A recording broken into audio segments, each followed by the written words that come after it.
Chegamos então ao nosso último módulo do minicurso, o módulo 3, que é denominado Epidemiologia no Verão. Esse módulo tem o objetivo de identificar as doenças mais acometidas no verão e saber como evitá-las. Então, o conteúdo será as doenças com mais ocorrência no litoral e como preveni-las. Em contato feito com a Secretaria Municipal de Saúde de Matinhos, a gente foi informada das doenças com maior incidência no período de verão no município, e são elas: a dengue, a conjuntivite, intoxicação exógena e acidentes por animais peçonhentos. E a seguir a gente vai detalhar então cada uma dessas doenças. Primeiramente aqui falando sobre a dengue, que é a arbovirose urbana mais prevalente nas Américas, principalmente no Brasil. Ela é uma doença febril que tem se mostrado de grande importância em saúde pública nos últimos anos. O vírus da dengue é transmitido pela picada da fêmea do mosquito Aedes aegypti e possui 4 sorotipos diferentes. Todas as faixas etárias são igualmente suscetíveis à doença, porém as pessoas mais velhas e aquelas que possuem doenças crônicas, como diabetes e hipertensão, têm maior risco de evoluir para casos graves e outras complicações que podem até levar à morte. O vírus da dengue pode ser transmitido ao homem principalmente por via vetorial, pela picada de fêmeas de Aedes aegypti infectadas, no ciclo urbano humano-vetor humano, ou seja, a fêmea então desse mosquito picou uma pessoa que estava infectada com o vírus da dengue, então ele passa a ser o transmissor, e daí picando outras pessoas, essas pessoas também serão infectadas então pelo vírus da dengue. Já os relatos de transmissão por via vertical, que seria da mãe para o filho durante a gestação, e também o transfusional, esses casos são bem mais raros. Através do sistema DataSUS, que é o Departamento de Informática do Sistema Único de Saúde do Brasil, que tem a responsabilidade de coletar, processar e disseminar as informações sobre saúde, Então, através desse sistema, a gente pode ter acesso a esse tipo de tabela que é demonstrada na imagem, que é exatamente os casos de dengue no município de Matinhos, visualizados ali em cada mês durante os anos de 2014 e 2021. Onde a gente pode perceber que os casos referentes ao período de verão contabilizam 31,5% do total anual. Vamos deixar na descrição desse vídeo um link para o site do DataSUS, onde vocês podem acessar várias doenças em todo o território nacional, pode pesquisar por mês, por ano, por município, enfim, tem bastante variáveis disponíveis para fim de pesquisa, que pode ser interessante aí na elaboração de algum trabalho ou até mesmo por fim de curiosidade, porque é um acesso à informação, e pode ser útil em diversas áreas ou em algum momento da sua vida. Então, voltando aqui para a dengue, o período do ano com maior transmissão da doença ocorre nos meses mais chuvosos de cada região, geralmente de novembro a maio. Como já sabemos, o acúmulo de água parada contribui para a proliferação do mosquito e, consequentemente, maior disseminação da doença. Então, essa combinação de calor e chuva promove o ambiente ideal para a proliferação do mosquito transmissor. Por isso que é importante evitar água parada todos os dias, até porque os ovos do mosquito podem sobreviver por um ano no ambiente. Os principais sintomas da dengue são a febre alta, maior de 38 graus, com mais de 38 graus, dor no corpo e articulações, dor atrás dos olhos, mal-estar, falta de apetite, dor de cabeça e manchas vermelhas no corpo. No entanto, a infecção por dengue ela pode ser assintomática, ou seja, sem sintomas, podendo apresentar quadro leve ou sinais de alarme e de gravidade. Normalmente, a primeira manifestação da dengue é a febre alta, que geralmente dura de 2 dias a 7 dias, acompanhada de dor de cabeça, dor no corpo e articulações, além da fraqueza, dor atrás dos olhos e as manchas vermelhas na pele. Também pode acontecer erupções e coceiras na pele, E os sinais de alarme são chamados assim por sinalizarem o extravasamento de plasma ou hemorragias que podem levar o paciente a choque grave e também a óbito. Essa forma grave da doença inclui dor abdominal intensa e contínua, náuseas, vômitos persistentes e sangramento de mucosas. Um indivíduo pode ter dengue até 4 vezes ao longo da sua vida. Isso ocorre, porque ele pode ser infectado com os 4 diferentes sorotipos do vírus. Uma vez exposto a um determinado sorotipo, após a remissão da doença, o indivíduo passa a ter imunidade para aquele sorotipo específico, mas ele fica ainda mais suscetível aos demais sorotipos, A dengue, na maioria dos casos leve, tem cura espontânea depois de 10 dias, mas ainda não existe um tratamento específico para essa doença. Falando um pouco sobre a prevenção, embora existam estudos avançados aí para as vacinas contra a dengue, atualmente nenhuma vacina se mostrou viável para a prevenção dessa doença. Portanto, o controle do vetor, do mosquito Aedes aegypti, é o principal método para prevenção e controle da dengue, e também de outras arboviroses, como a chikungunya e a zika. Seja então pelo manejo integrado de vetores ou pela prevenção pessoal dentro dos domicílios. Deve-se reduzir a infestação de mosquito por meio da eliminação dos criadouros e também manter os reservatórios e qualquer local que possa acumular água totalmente fechado, coberto com tela, com capas ali, tampado, para impedir então que os mosquitos coloquem seus ovos. As medidas de proteção individual para evitar as picadas de mosquito devem ser adotadas por viajantes e residentes em áreas de transmissão. A proteção contra a picada do mosquito é necessária principalmente ao longo do dia, porque o Aedes aegypti pica principalmente durante o dia. E o que fazer caso você tenha dengue? Para os casos leves, com quadro sintomático, recomenda-se então o repouso relativo enquanto durar a febre, estímulo à ingestão de líquidos, a administração de paracetamol ou de pirona em caso de dor ou febre, não administrar ácido acetilsalicílico e ainda recomenda-se ao paciente que retorne imediatamente ao serviço de saúde em casos de sinais de alarme. Esses pacientes que apresentam sinais de alarme ou quadros graves da doença, eles requerem internação para o manejo clínico adequado. Agora, falar um pouco sobre a conjuntivite, que é a inflamação da conjuntiva. A conjuntiva é a membrana transparente e fina que reveste a parte da frente do globo ocular, ou seja, o branco dos olhos, e também o interior da pálpebra.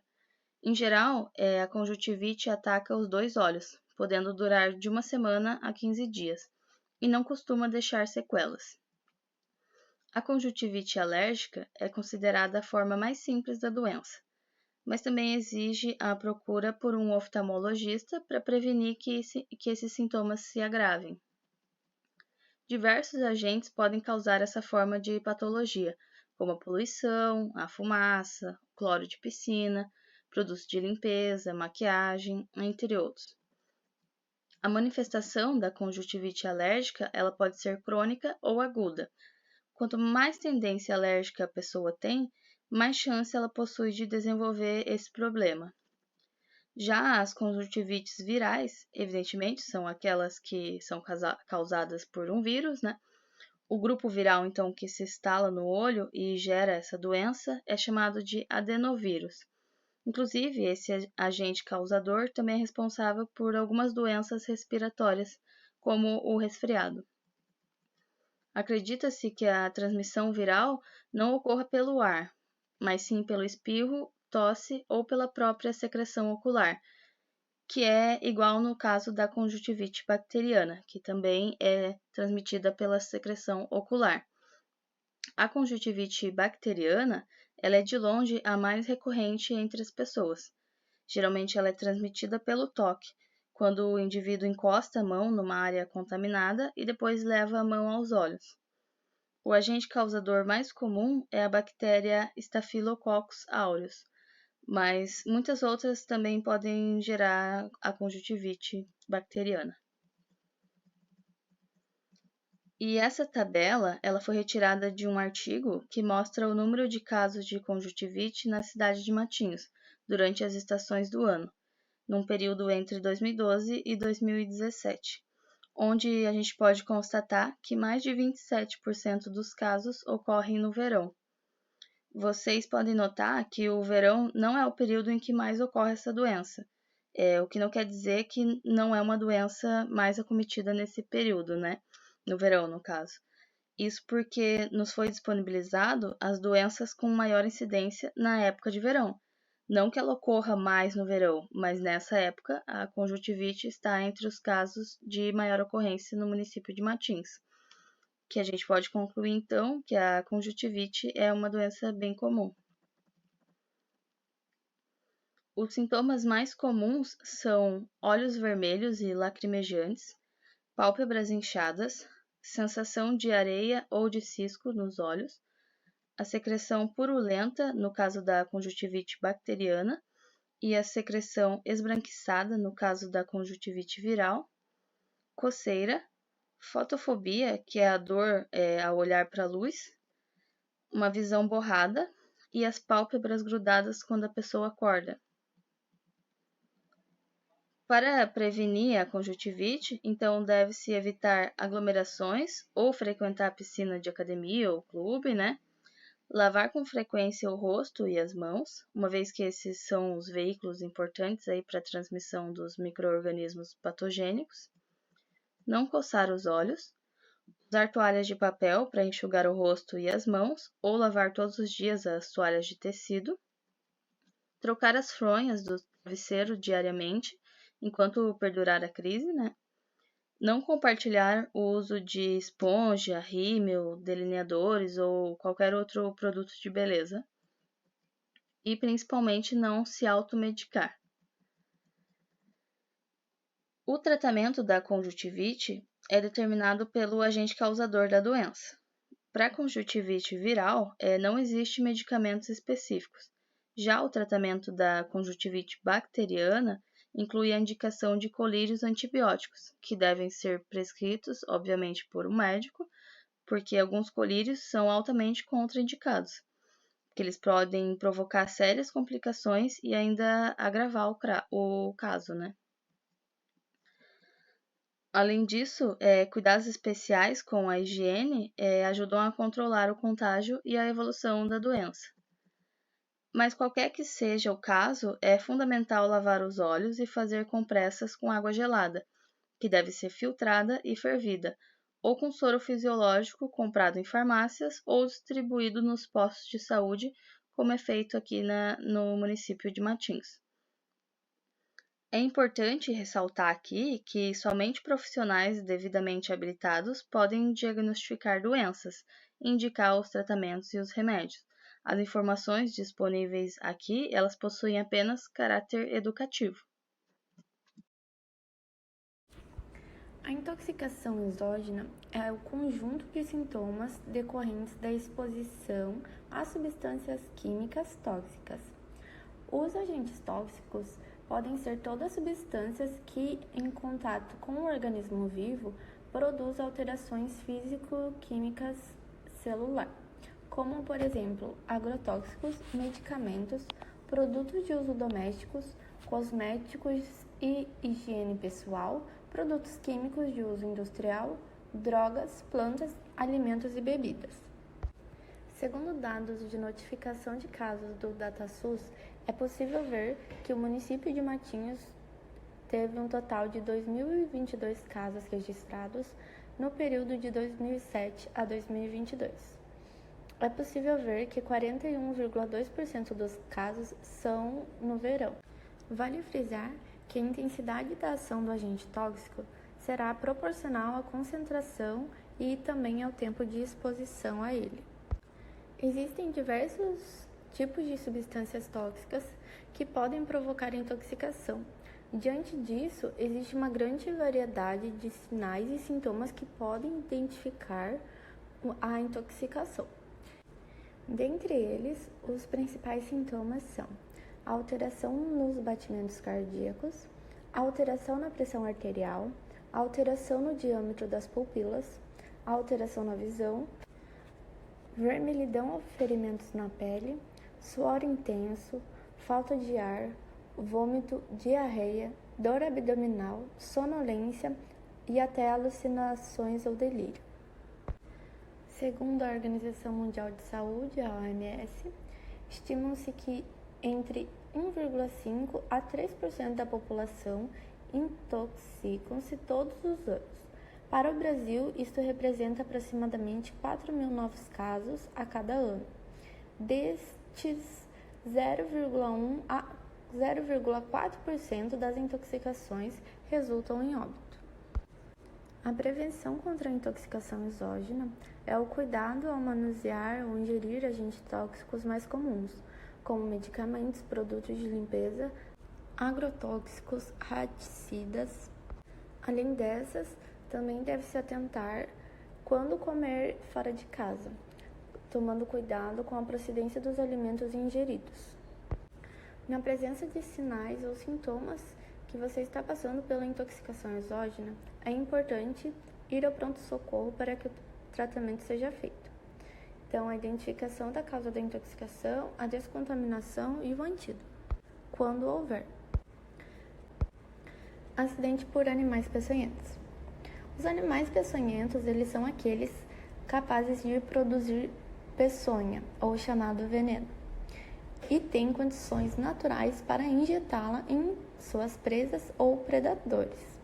Essa condição é dada naturalmente por meio de dentes modificados, aguilhão, ferrão, quelíceras, cerdas urticantes, nematócitos, entre outros.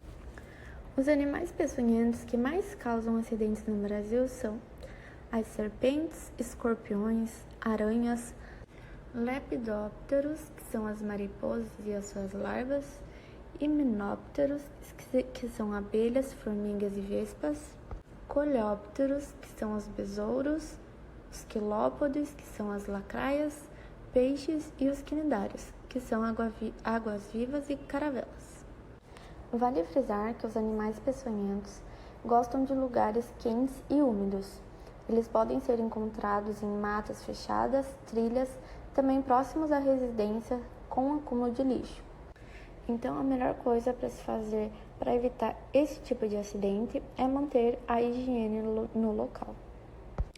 Segundo dados publicados pelo DataSUS sobre as notificações desse tipo de acidente, Matinhos teve um total de registro de 1.737 casos de acidente por animal peçonhento, registrados entre o ano de 2012 a 2022.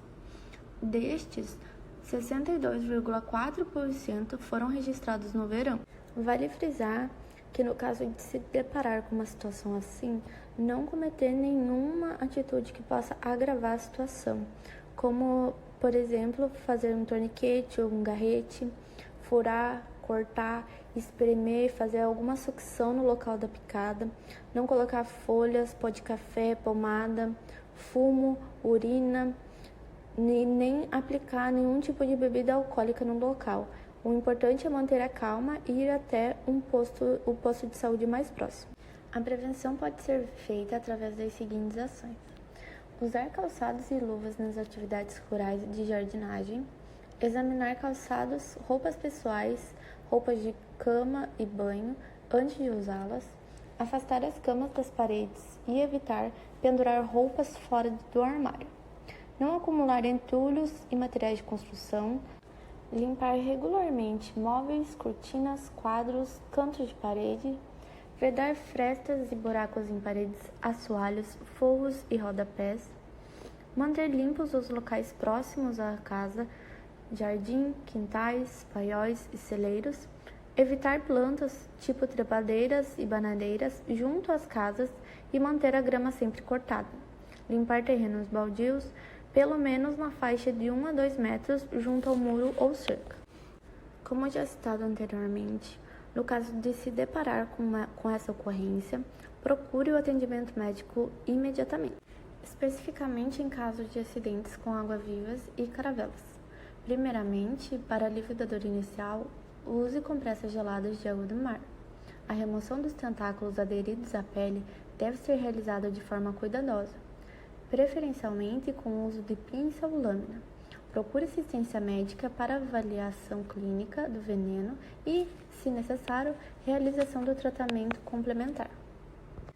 Obrigada por sua participação no curso e até a próxima!